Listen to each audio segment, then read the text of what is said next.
A colonel in the Royal Canadian Air Force is going to become the first Canadian to rocket into deep space. NASA and the Canadian Space Agency announced on Monday that Jeremy Hansen has been selected to become the first Canadian to venture into deep space.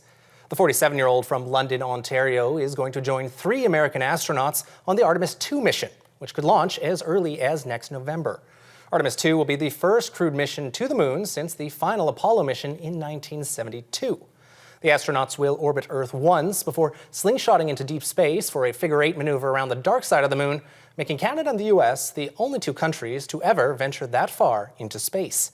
The plan is to put a man and a woman on the moon in 2025 in the service of the ultimate goal, eventually dispatching astronauts to Mars. Well, joining us now to discuss all of this is Dr. Gordon Osinski, Director at the Canadian Lunar Research Network. Dr. Osinski, welcome to Forum Daily. Thanks for having me on the show. Well, what is the significance of the appointment or selection of Colonel Jeremy Hansen as the Canadian astronaut in the Artemis II mission? I think we'll look back at this and definitely rank it up there as one of the biggest moments in the history of the Canadian space program. Maybe up there with the first Canadian to ever fly in space and launch of the Canadarm. This is really a monumental day and is a next step in, I think, the expansion of our Canadian space exploration program.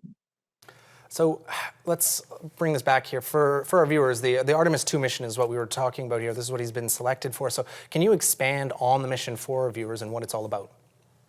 Yeah, absolutely. So, this follows on, perhaps not surprisingly, after the Artemis I mission, which many of your viewers may remember happened back last November. And that was the first in this Artemis program, which is to get us back to the surface of the moon.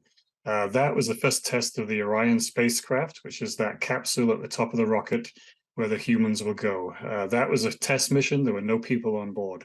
So, rather ambitiously, this next mission in the program in which Jeremy Hansen will participate is the first ever, crewed launch of that spacecraft. And so they're out there to really test to make sure that everything works.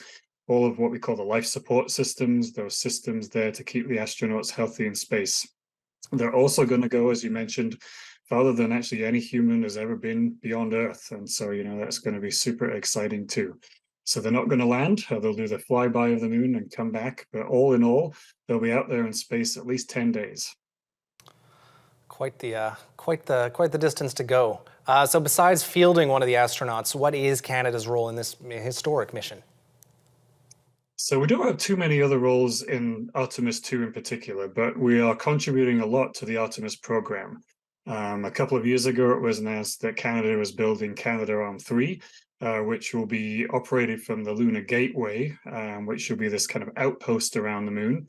And then actually in last week's federal budget, it was announced that Canada is going to contribute a utility rover, they've called it. So basically quite a big rover that will be going with the astronauts to the surface of the moon and acting as their assistant and probably staying behind to do some science too. So we got a lot of contributions to the overall program, but Jeremy will be the one flying the maple leaf on the Artemis II mission.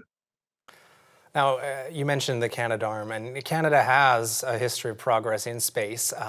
So what about in this particular program? How else is Canada engaged in space? Well, not even just in this program, but in general. How is Canada's space program faring, and what are we up to?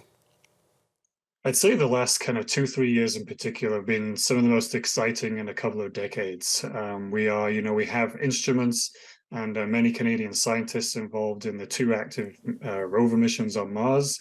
We're playing quite a big role with the James Webb Space Telescope that, your viewers might be familiar with, lots of amazing astronomy discoveries. But with the last couple of federal budgets, we've made a big commitment to the moon.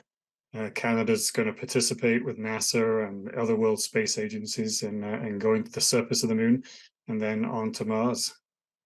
On to Mars. So, I mean, that is the big step. So, before we get there, what are you watching for next as we gear up to a possible launch by November 2024 for the Artemis II portion of the mission?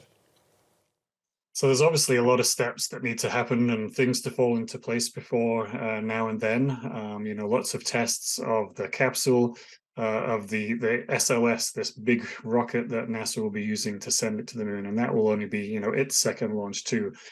And so there's a lot to put in place, and of course the crew needs to be trained. They were only just selected And while all astronauts are capable and are trained in a variety of topics, now they get to be immersed in lots of training on these two particular aspects of the mission. And then we'll just keep track of it over the next couple of years for sure. Well, Dr. Osinski, thank you so much for joining us on Forum Daily. Oh, you're very welcome. Thank you. We'll be right back.